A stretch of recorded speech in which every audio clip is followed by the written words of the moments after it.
Avec ce jour de colère, comme ils l'appellent, les magistrats ont voulu démontrer ce jeudi leur ténacité face au pouvoir exécutif. Un pouvoir qui, selon eux, ne les écoute pas, malgré leur grève entamée depuis bientôt 3 semaines et leur demande d'entrevue avec Kais Saied, le président de la République, qui a au début du mois révoqué 57 juges sur fond d'accusations de corruption ou d'outrage aux mœurs. Des accusations sans fondement selon les manifestants. Je défie le président de nous donner une seule preuve de la corruption des juges qui ont été révoqués. Mis à part quelques-uns dont les noms ont été échangés pour des accusations de corruption, 45 juges ont été révoqués et ils n'ont aucun dossier lié aux accusations portées contre eux.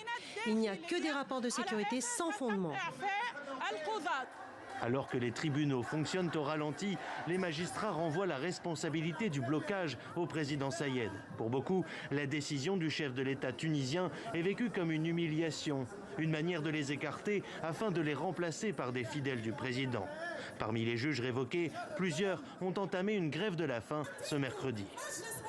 Nous considérons que cette entrée dans la grève de la faim, ce n'est pas un mouvement désespéré de la part des magistrats révoqués, mais plutôt un mouvement de force pour dire qu'ils sont toujours debout, qu'ils sont toujours protecteurs des droits et des libertés et qu'ils ne peuvent pas protéger les droits et les libertés en Tunisie s'ils n'ont pas les droits, ils n'ont pas le droit de se défendre contre ces décisions. Soutenus par plusieurs collectifs issus de la société civile, les magistrats tunisiens ont annoncé la création d'un comité pour défendre l'indépendance de la justice.